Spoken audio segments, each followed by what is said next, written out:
What can I say? I was had. I feel so stupid talking about it, even all these years later. She was so plausible. She was good. She took her time. We met at a party in London, high-flying Nigerians, St. John's Wood. My friend knew this couple who were having a celebration of their daughter's wedding or something. I didn't know them, but Bayo said it would be all right. There she was, one of half a dozen or so white women. Very pretty. Getting a lot of attention, of course. Somehow she caught my eye. Did I catch hers? I don't know.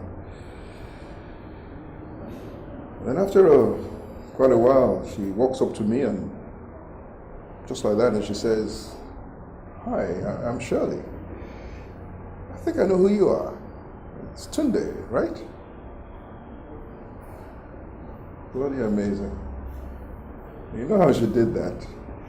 That same Bayo that took me to the party, she only asked him about me 5 minutes before, and then she pretended that she'd seen me on TV in Casualty or something. Anyway, we spent the rest of the evening talking. Had just the one dance, exchanged numbers. And next thing you know, about 4 weeks later, we are meeting up in Zurich for a long weekend. We had a great time. Not just in bed, just talking, walking, taking in the sights. Saw a play. It's perfect. And then, about 2 months after, same thing again in Paris. Again, the first night and next morning were just wonderful, like the first time round. But then after lunch, we're walking along the Champs-Élysées and she becomes quiet. And I ask her what's wrong. And after a while, she starts spinning this story about being involved in a secret investigation into Nigerian fraud in oil. How foreign banks and oil companies are persuading corrupt Nigerian politicians to discount the amount of oil that's coming from the Niger Delta. And then, by up to 50%. And they sell the disappeared cargo to rogue Chinese traders and pay the politician up to 5%. The guy could make $5 million US on one transaction. 5 million. And there'd be 3, 4, 5 a day. But just think of it. The foreign banks and companies are making 95 million US on each. And this has been going on for years and it's still going on now.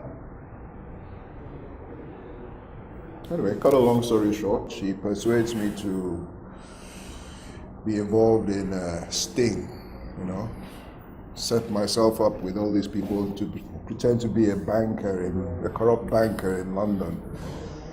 And this governor appears and we do the sting and it's successful.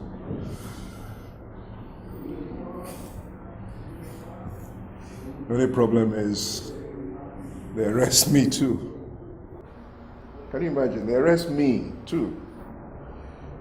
Meanwhile, Shirley is off in Dubai on another operation, she claims. The rest of the team take off. Just like that, into thin air. Can you imagine? And you know what had happened? It turns out that they had created a fake dossier on me for the governor to show that I had been a corrupt banker for years and had helped the bank make money, billions, and helped make billions for, politicians for years. And we gave the same dossier to the police without telling them that they'd made it up. So Muggins here ends up spending 2 years in Brixton prison. 2 bloody years. Couldn't get legal aid. So when we eventually get to court, I represent myself. Of course, I'm way, way out of my depth. Eventually, I find out that this crook, Arubele or whatever his name is, was a rival of none other than the president himself. Our own born-again president. And the president needed a way of getting him out of the way.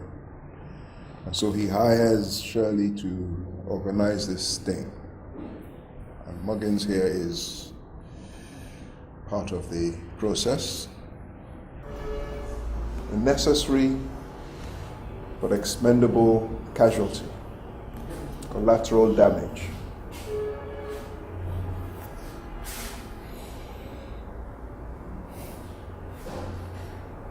And you know the worst thing about it? It's not the 2 years in prison, not the fact that nobody will do business with me anymore. It's that my own family here in Nigeria, my own family, they don't believe me either.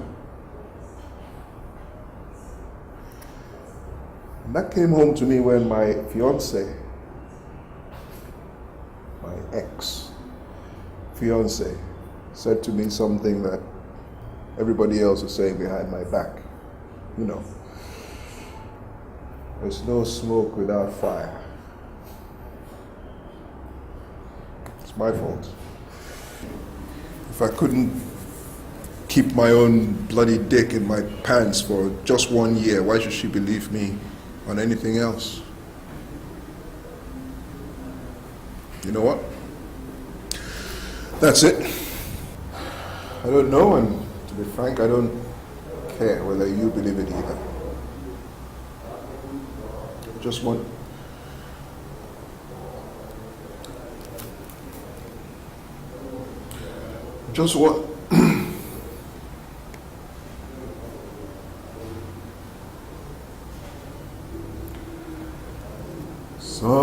sometimes I feel like a motherless child. Sometimes I feel like a motherless child. Sometimes I feel like a motherless child. A long ways from home.